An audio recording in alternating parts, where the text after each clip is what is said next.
Life Audio.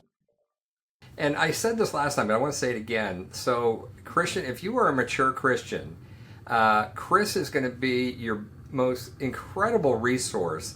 So, he is a theologian without a degree and a massive student of the Bible. And so, what Chris will do is he'll take any subject and go deep, deep, deep. Go to the theologians, go to the scriptures, look at history, just every different angle to put these puzzles together.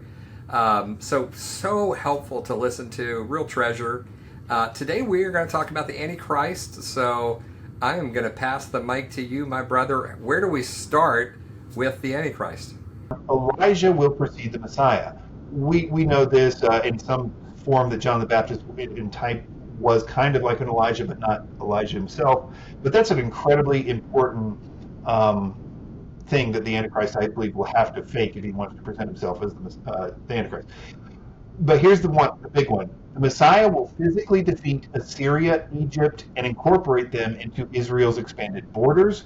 He will also defeat the surrounding nations such as Moab, Ammon, Cush. Isaiah 11 is a great a chapter to read to see what Jesus will do in the millennium is he's going to physically in war defeat these old nations. You know, there's these prophecies about Edom and its utter destruction that have never been fulfilled, meaning 5 of these kingdoms have fallen. One is, which we take to mean Rome, and one is yet to come, which is sometimes referred to, it says it must remain a short time.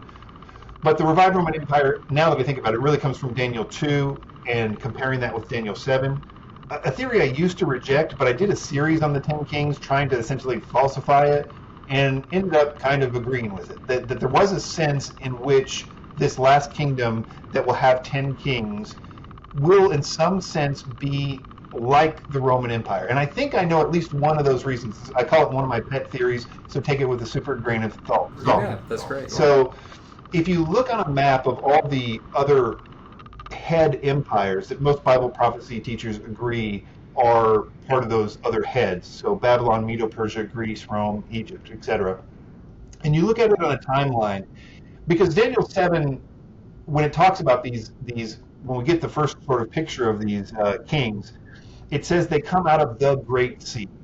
The Great Sea is a term used exclusively of, well, that's the way that people do it to try to say it's Gentile. But it actually, Mediterranean. If you do a word study, it's the Mediterranean. It's only the Mediterranean. And they come out of this sea, and which I take to mean they must be close to the Mediterranean, if we're taking that anywhere close to literal. And certainly the previous heads all were Mediterranean empires. So the first one, Egypt, takes up just a little sliver of the Mediterranean. The next one, I think it was Assyria, takes up just a little bit more. It's like this progression of eating the Mediterranean until it gets to Rome, and Rome is the first one that conquers every bit of the Mediterranean. And I believe that the last empire will also be like that. It will control all of the Great Sea. And again, it's my pet theory, take it with a grain of salt, but it leads me to believe that the future, it resolves a lot of the problems that people are like, well, where's America and Bible prophecy and stuff like that? Like, I don't know that it is. My view is that Daniel 7:24 says that the 10 king system must come before the Antichrist, that he comes on the scene in opposition to them. He defeats 3 of them. We're not told how long that 10 kings system lasts before he's there. I've said before, it could be weeks, it could be decades or 100 years. But the point I'm trying to make is that we might be talking about a world that we don't understand yet geopolitically. And so it comes down to like, well, that can't be true because this thing over here says this. So, well, that can't be true because, and if you just like have that one guiding light, let's make no contradictions and take all the stuff about Bible prophecy and see what fits. Yeah, it's better. If not perfect. Yeah, that's excellent. Yeah, so, and you could say that again, so that you just kind of revealed a system in your mind. You're trying to figure out, you're trying to create a puzzle piece that drops into Scripture with all the details, not taking some of them, but you go and do a universal study, everything across Scripture, what is pointing towards this. And then you're trying to create a piece, but with humility, and it can't contradict Scripture. Was that the other one? Yeah, and I would say this too. It's important to interact with the best arguments against your position. So, in most of the things that I've done in the books that I've written, I'll have this section where it's like, these are the best arguments against this, and how can I possibly deal with them? And I find that that's the critical thing over the years that's got me to change my positions from a thing or modify them.